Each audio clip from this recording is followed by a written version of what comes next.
나는 이제 100살을 훌쩍 넘긴 나이에 다다랐다. 정확한 숫자가 무슨 의미가 있겠는가? 다만 한 가지는 분명하다. 젊었을 때는 끝이 보이지 않던 인생이 돌아보니 한 순간의 숨결처럼 짧았다는 사실이다. 인생은 정말로 묘하다. 올라갈 때는 그토록 멀고 험하게 느껴지던 길이 내려올 때는 눈 깜짝할 사이에 끝나버린다. 젊을 때는 아직 멀었지 하며 미루던 일들이 어느새 이미 지나가 버렸구나로 바뀌어 있다. 세월은 우리에게 공평하지만 그 속도만큼은 결코 공평하지 않다. 나이가 들수록 시간은 점점 더 빠르게 달린다. 마치 완행열차에서 급행열차로 갈아탄 것처럼 말이다. 나는 수많은 제자들을 가르치며 살아왔다. 그들 중에는 지금은 이미 노년이 된 사람들도 많다. 어느 날 한 제자가 나를 찾아와 이렇게 말하더군. 교수님, 아직도 마음은 젊은데 거울을 보면 낯선 노인이 서 있습니다.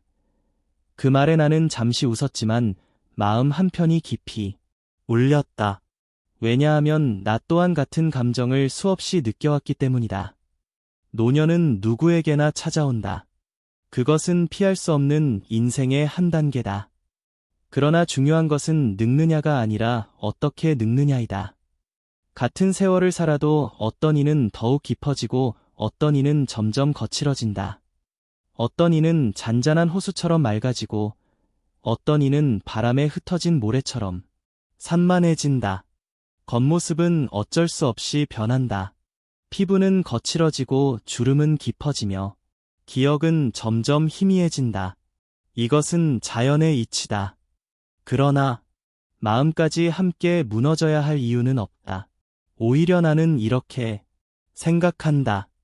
나이가 들수록 사람의 진짜 모습은 더욱 선명하게 드러난다고 말이다. 조선의 학자 태계이왕은 이런 말을 남겼다. 사람은 나이가 들수록 더욱 스스로를 경계해야 한다. 젊을 때의 실수는 성장의 과정이 될 수 있지만 노년의 실수는 그 사람의 본 모습으로 남기 때문이다. 나는 이 말을 평생 가슴에 새기며 살아왔다. 나는 긴 세월 동안 수많은 노인들을 만나왔다. 그 중에는 참으로 아름다운 노인들이 있었다. 그들은 특별히 화려하지 않았다. 옷차림도 수수했고 말도 많지 않았다. 하지만 그들의 눈빛에는 깊이가 있었고 표정에는 온기가 있었다. 그 앞에 서면 괜히 마음이 편안해지고 오래 머물고 싶어졌다. 반대로 나이를 먹었음에도 불구하고 여전히 자신만 옳다고 주장하며 목소리를 높이는 사람들도 보았다. 그들은 세월을 살았지만 세월을 이해하지는 못한 사람들이었다. 경험은 많지만 지혜는 부족한 경우다. 그런 모습을 볼 때마다 나는 스스로에게 묻는다.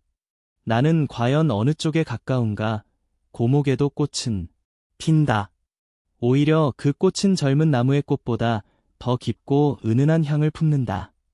왜냐하면 그 꽃은 긴 세월 동안 바람과 비를 견딘 끝에 피어난 것이기 때문이다. 노년 또한 그렇다. 겉모습은 시들어 보일지 몰라도 그 안에는 누구도 흉내낼 수 없는 시간의 향기가 담겨 있다. 나는 요즘 들어 자주 이런 생각을 한다. 인생의 마지막 계절은 결코 겨울이 아니라 가장 깊은 가을일지도 모른다고. 가을은 모든 것이 성숙하는 계절이다. 곡식은 익고 색은 깊어지며 바람은 차분해진다. 노년도 마찬가지다. 잘 살아온 사람에게 노년은 쇠퇴가 아니라 완성이다. 하지만 그 완성은 저절로 이루어지지 않는다. 세월이 우리를 늙게 만들 수는 있어도 성숙하게 만들어주지는 않는다. 성숙은 선택이고 노력이며 때로는 고통을 견디는 과정이다. 나는 이제 하루를 마무리할 때마다 스스로에게 묻는다. 오늘 나는 조금 더 부드러워졌는가? 아니면 더 까칠해졌는가? 이 질문 하나가 노년의 방향을 결정한다고 믿기 때문이다. 부디 여러분도 한 번쯤 스스로에게 물어보시길 바란다. 우리는 단순히 나이를 먹고 있는 것인지 아니면 조금씩 더 깊어지고 있는 것인지 말이다. 이제부터 나는 긴 세월을 살아오며 깨달은 5가지를 이야기하려 한다.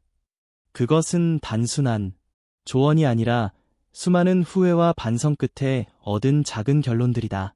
지금 이 순간부터라도 스스로를 다듬어 간다면 우리의 노년은 충분히 아름다워질 수 있다. 나는 오랜 세월을 살며 한 가지를 분명히 깨달았다. 나이가 들수록 사람은 점점 더 말로 평가받는 것이 아니라 말하는 방식으로 평가받는다는 사실이다. 젊은 시절에는 말이 많아도 열정으로 보일 수 있다. 그러나 노년의 말은 다르다. 같은 말이라도 어떻게, 얼마나, 어떤 태도로 하느냐에 따라 그 사람의 품격이 그대로 드러난다. 요즘 대중교통을 타거나 식당에 앉아 있으면 종종 눈에 띄는 장면이 있다. 유난히 큰 목소리로 통화하거나 혼자서 말을 독점하며 주변을 전혀 의식하지 않는 노인의 모습이다. 물론 나이가 들면 귀가 어두워지고 그래서 목소리가 커지는 것은 자연스러운 현상이다. 나 또한 그 변화를 몸으로 겪고 있다. 그러나 문제는 크기가 아니라 배려다. 나는 한 번 버스 안에서 이런 일을 겪었다. 한 노인이 오랫동안 큰 소리로 통화를 하고 있었는데 주변 사람들의 표정이 점점 굳어져 갔다. 아무도 말을 하지 않았지만 그 공간 전체가 불편함으로 가득 찼다. 그때 나는 이런 생각이 들었다. 말은 소리가 아니라 관계를 만드는 도구여야 한다. 위인 김구 선생은 이런 말씀을 남겼다. 말은 행동을 낳고 행동은 습관을 낳는다. 노년의 말투는 단순한 습관이 아니라 그 사람의 인생이 쌓인 결과다. 그러기에 더욱 조심해야 한다. 예전에는 노인의 수가 적었고 그 자체로 존경의 대상이 되었다. 그러나 지금은 시대가 달라졌다.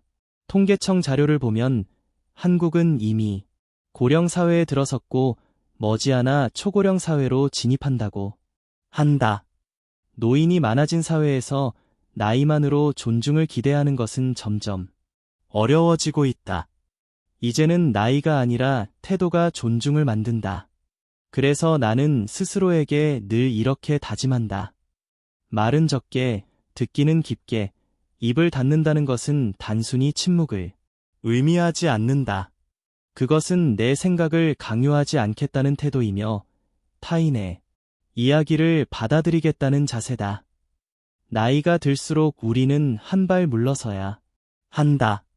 앞장서 이끄는 것이 아니라 뒤에서 지켜보고 필요한 순간에만 조용히 손을 내미는 사람이 되어야 한다. 그것이 진짜 어른의 모습이라고 나는 믿는다. 또 하나 노년이 되면 경계해야 할 것이 있다. 바로 자랑이다. 나는 오랜 친구 중 한 사람을 떠올릴 때마다 마음이 무거워진다. 그는 젊을 때부터 성실했고 가정을 위해 열심히 살았던 사람이었다. 그런데 어느 순간부터 만날 때마다 자식 이야기를 꺼내기 시작했다. 처음에는 다들 웃으며 들어주었다. 그러나 시간이 지날수록 그 이야기는 점점 길어지고 더 자주 반복되었다. 그의 자식은 훌륭했다. 그것은 사실이었다. 하지만 문제는 사실이 아니라 방식이었다. 같은 자리에 있던 친구들 중에는 자식 문제로 속을 앓고 있는 이도 있었고 이미 자식을 잃은 친구도 있었다. 그 앞에서 반복되는 자랑은 축하가 아니라 상처가 되었다. 결국 어느 날부터인가 모임의 분위기가 달라졌다. 사람들은 조금씩 그를 피하기 시작했다. 그는 이유를 몰랐겠지만 나는 알고 있었다. 자랑은 관계를 조금씩 갉아먹는다는 것을 말이다. 나는 그 일을 계기로 스스로에게 엄격한 기준을 세웠다. 자랑하고 싶을 때일수록 더 조용해지자 사람은 왜 자랑을 할까? 나는 오랫동안 그 질문을 붙잡고 고민했다. 그리고 한 가지 결론에 이르렀다. 자랑은 대부분 부족함에서 시작된다는 것이다. 자신의 가치를 스스로 확신하지 못할 때 우리는 타인의 인정을 통해 그것을 채우려 한다. 하지만 진짜로 무엇인가를 이룬 사람은 다르다. 그들은 굳이 말하지 않는다. 말할 필요가 없다. 그들의 삶 자체가 이미 이야기가 되기 때문이다. 내가 존경했던 한 선배 교수는 평생 수많은 업적을 남긴 분이었다. 그러나 그는 단 한 번도 자신의 성과를 먼저 꺼낸 적이 없었다. 오히려 늘 이렇게 말했다. 나는 아직도 배우는 중인의 그 겸손함이야말로 그의 가장 큰 위대함이었다. 노년의 아름다움은 많이 가진 것에서 나오지 않는다. 어떻게 나누느냐에서 드러난다. 경험을 나누고, 시간을 나누고, 마음을 나누는 것, 그것이 진짜 풍요다. 나는 이제 확신한다. 말이 줄어들수록 사람은 더 깊어진다. 자랑이 줄어들수록 관계는 더 오래 간다. 부디 여러분도 한번 생각해 보시길 바란다. 지금 나의 말은 사람을 편안하게 하고 있는지 아니면 조용히 멀어지게 하고 있는지 말이다.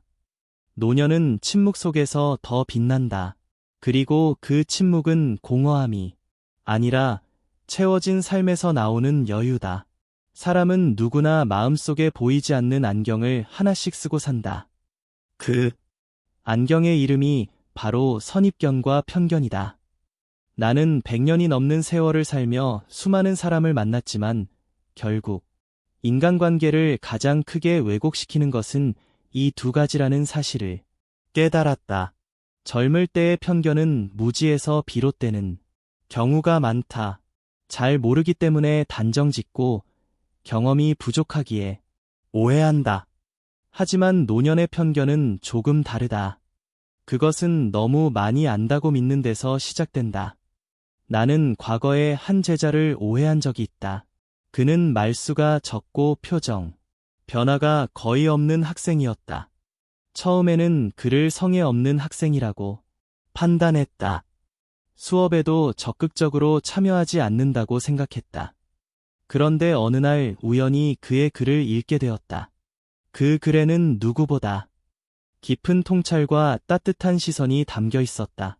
나는 그날 크게 부끄러움을 느꼈다. 내가 본 것은 그 학생의 겉모습이었고 내가 놓친 것은 그 사람의 본질이었다. 그 이후로 나는 스스로에게 한 가지 약속을 했다. 사람을 한 번 보고 판단하지 말자. 한국의 위인 다산 정약용은 이런 말을 남겼다. 사람을 볼 때는 먼저 마음을 보라. 그러나 우리는 안타깝게도 그 반대로 살아간다. 외모, 말투, 학력, 출신, 이런 것들로 사람을 빠르게 분류하고 그 틀 안에 가둔다. 그것이 얼마나 위험한 일인지 나이가 들수록 더 절실하게 느끼게 된다. 노년이 되면 경험이 쌓인다. 그리고 그 경험은 때로 지혜가 되지만 때로는 고정, 관념이 되기도 한다. 나는 이런 사람을 많이 봐서 이런 경우는 항상 이렇지, 이런 말들이 익숙해질수록 우리는 새로운 것을 받아들이지 못하게 된다. 나는 이것을 보이지 않는 감옥이라고 부른다. 그 속에 사는 사람은 스스로 자유롭다고 생각하지만 사실은 자신이 만든 틀 안에 갇혀 있는 것이다. 그리고 그 틀은 시간이 지날수록 점점 더 단단해진다. 요즘 사회를 보면 이 편견이 얼마나 많은 갈등을 만들어내는지 쉽게 알 수 있다. 지역, 세대, 직업, 외모, 다양한 기준으로 사람을 나누고 그 안에서 서로를 오해한다. 특히 세대 간의 갈등은 점점 더 깊어지고 있다. 젊은 세대는 노인을 이해하지 못하고 노인은 젊은 세대를 이해하려 하지 않는다. 나는 한번 젊은 연구원들과 대화를 나눈 적이 있다. 그들은 이렇게 말했다. 어르신들은 항상 가르치려고만 하세요. 그 말을 듣고 나는 잠시 침묵했다. 그리고 스스로에게 물었다. 나는 과연 듣고 있었는가? 아니면 가르치려 하고 있었는가? 그 질문은 나를 오래 붙잡았다. 우리는 나이가 들수록 아는 것이 많아진다. 그러나 동시에 배우는 능력은 줄어든다. 이것이 가장 큰 위험이다. 배우지 않는 순간 우리는 과거에 머물게 된다. 그리고 과거에 머무는 사람은 현재를 이해할 수 없다. 그래서 나는 요즘도 일부러 낯선 사람을 만나고 새로운 이야기를 들으려 노력한다. 때로는 이해되지 않는 생각도 있다. 하지만 이해하려는 노력 자체가 나를 살아있게 만든다고 믿는다. 백문이 불여일견이라는 말이 있다. 그러나 나는 여기에 한 가지를 덧붙이고 싶다. 한 번 본 것으로도 충분하지 않다. 사람은 한 번의 모습으로 정의될 수 있는 존재가 아니기 때문이다. 편견은 대체로 부정적인 방향으로 작용한다. 한 번 나쁜 인상을 받으면 그 사람의 좋은 점은 보이지 않게 된다. 그러나 반대로 마음을 열고 바라보면 전혀 다른 모습이 보이기도 한다. 나는 오랜 세월 동안 한 가지 확신을 가지게 되었다. 사람은 생각보다 훨씬 더 복잡하고 생각보다 훨씬 더 따뜻하다. 문제는 우리가 그 따뜻함을 보려 하지 않는다는 데 있다. 노년이 될수록 우리는 더 너그러워져야 한다. 더 많은 것을 이해하려 하고 더 쉽게 판단하지 않으며 더 천천히 결론을 내려야 한다. 그것이 진짜 지혜다. 나는 요즘 사람을 만날 때마다 이렇게 생각하려 한다. 이 사람에게서 내가 아직 모르는 무엇을 배울 수 있을까? 이 질문 하나만으로도 관계는 완전히 달라진다. 편견을 내려놓는다는 것은 단순히 생각을 바꾸는 일이 아니다. 그것은 삶의 태도를 바꾸는 일이다. 그리고 그 변화는 우리를 더 넓은 세계로 이끌어 준다. 부디 여러분도 마음속에 있는 그 두 마리의 선입견과 편견을 한번 돌아보시길 바란다. 그리고 가능하다면 그 끈을 조금씩 풀어 보시길 바란다. 노년의 품격은 아는 것의 양이 아니라 받아들이는 마음의 넓이에서 결정된다. 나는 나이가 들면서 한 가지 흥미로운 사실을 깨달았다. 사람은 몸이 늙기 전에 먼저 마음이 늙는다는 것이다. 그리고 그 마음의 노화는 겉모습에서부터 시작된다. 많은 분들이 이렇게 말씀하신다. 이 나이에 무슨 외모를 신경 써? 나 역시 젊은 시절에는 그런 생각을 한 적이 있다. 내면이 중요하지 모습이 무슨 의미가 있겠느냐? 라고 말이다. 하지만 긴 세월을 살아보니 그것은 절반만 맞는 이야기였다. 외모는 단순한 치장이 아니다. 그것은 자신을 대하는 태도다.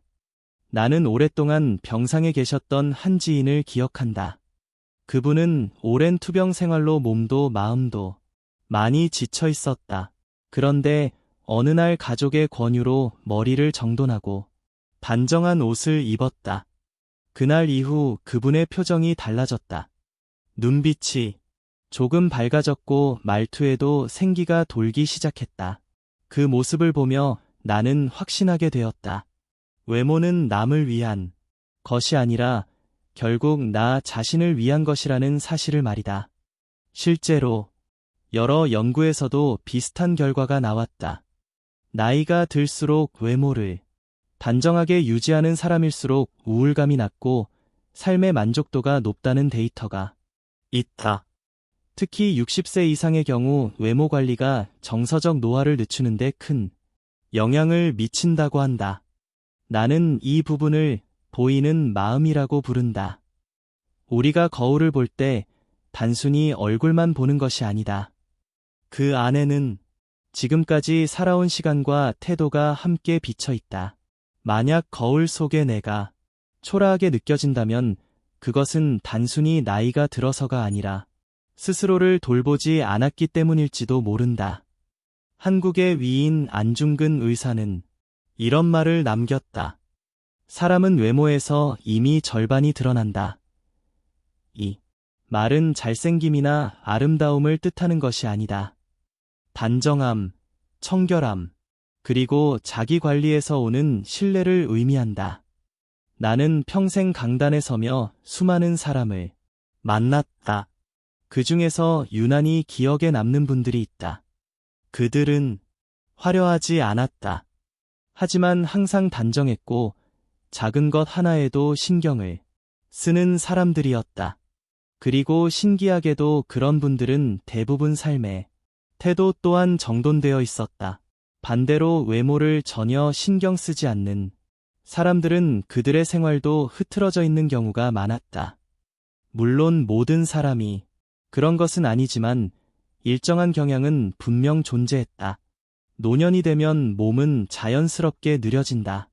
그렇기 때문에 더욱 의식적으로 움직여야 한다.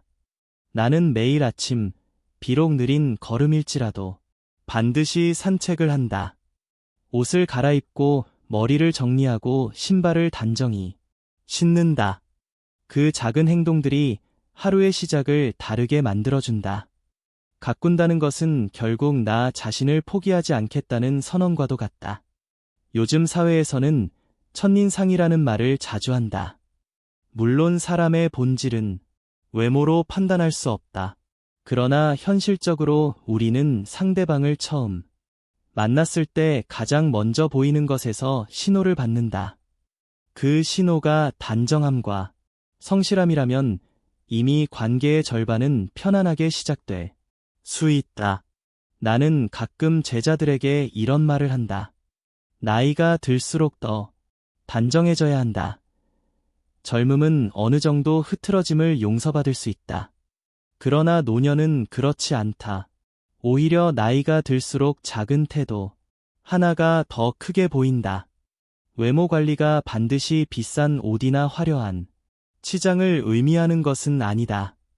깨끗한 옷, 단정한 머리, 바른 자세만으로도 충분하다.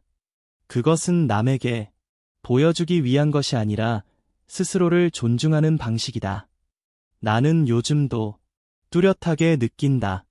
몸은 늙어도 태도는 늙지 않을 수 있다. 그리고 그 태도는 아주 사소한 일상에서부터 시작된다. 부디 여러분도 오늘 거울 앞에 잠시 서보시길 바란다. 그리고 단순히 나이를 보지 말고 지금의 나를 어떻게 대하고 있는지를 바라보시길 바란다. 노년의 아름다움은 젊음의 흔적이 아니라 스스로를 끝까지 아끼는 마음에서 비롯된다. 나는 긴 세월을 살며 수없이 많은 사람을 만났다. 그리고 이제야 조금 알 것 같다. 사람은 나이가 많아진다고 해서 저절로 존경받는 존재가 되는 것은 아니라는 사실을 말이다. 예전에는 어른이라는 말 속에 자연스러운 권위가 담겨 있었다. 나이가 들면 그 자체로 존중을 받았고 그 자리를 지키는 것만으로도 의미가 있었다. 그러나 지금은 시대가 달라졌다. 세상은 빠르게 변했고 관계의 방식도 변했다. 이제는 나이가 아니라 태도가 사람을 어른으로 만든다. 가끔 이런 장면을 본다. 모임에서 연장자라는 이유로 자연스럽게 윗자리에 앉으려 하고 대접을 받지 못하면 서운함을 얼굴에 드러내는 모습이다. 그 마음을 이해하지 못하는 것은 아니다. 오랜 세월을 살아오며 쌓인 기대가 있기 때문이다.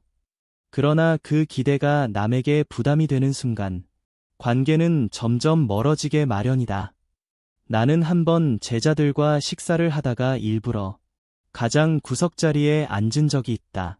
그러자 한 제자가 조심스럽게 말했다. 교수님, 이쪽으로 오셔야 하는 것 아닙니까? 나는 웃으며 대답했다. 나는 어디에 앉아도 괜찮네. 대신 자네들이 편하면 그게 더 좋지. 그날 이후 그들과의 관계는 훨씬 더 자연스러워졌다. 그때 나는 깨달았다. 자리를 양보하는 것이 오히려 마음을 얻는 길이라는 것을 말이다. 한국의 위인 세종대왕은 이런 말을 남겼다. 백성을 사랑하는 것이 곧 나라를 다스리는 길이다. 나는 이 말을 이렇게 바꾸어 생각해본다.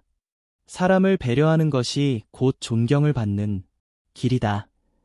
존경은 요구한다고 해서 얻어지는 것이 아니다. 그것은 시간이 쌓이며 자연스럽게 따라오는 결과다. 요즘 사회에서는 노인에 대한 시선이 점점 복잡해지고 있다. 어떤 이는 노인을 지혜의 상징으로 보지만 또 어떤 이는 부담스럽고 고집 센 존재로 인식하기도 한다. 심지어 노인 징글이라는 말까지 등장하는 시대다. 이 현실은 우리에게 중요한 질문을 던진다. 나는 어떤 모습의 노인으로 기억될 것인가? 나는 이 질문을 스스로에게 자주 던진다. 그리고 답을 찾기 위해 노력한다. 우리는 한때 가족을 위해, 사회를 위해 많은 것을 희생하며 살아왔다. 그 덕분에 지금의 세대가 더 나은 환경에서 살아가고 있다. 그것은 분명 자랑스러운 일이다. 그러나 그 희생이 존경을 받아야 할 이유가 되어서는 안 된다. 진정한 어른은 자신의 과거를 내세우지 않는다. 대신 현재의 태도로 자신을 증명한다. 나는 오랜 세월을 지나며 이런 결론에 이르렀다. 어른은 나이로 완성되는 것이 아니라 선택으로 완성된다. 배려할 것인가? 아니면 요구할 것인가? 양보할 것인가? 아니면 주장할 것인가? 이 작은 선택들이 모여 한 사람의 노년을 결정한다. 나는 요즘 일부러 손해를 보는 선택을 하려고 노력한다. 줄을 설 때 한 발 뒤로 물러서고 좋은 자리를 남에게 양보하고 말할 기회가 와도 먼저 듣는다. 그럴 때마다 마음이 더 편안해지고 관계가 더 따뜻해지는 것을 느낀다. 이것이 바로 노년의 자유가 아닐까 생각한다. 더 이상 경쟁하지 않아도 되고 더 이상 증명하지 않아도 되는 상황. 그 대신 조금 더 넓은 마음으로 주변을 바라볼 수 있는 여유. 나는 이제 확신한다.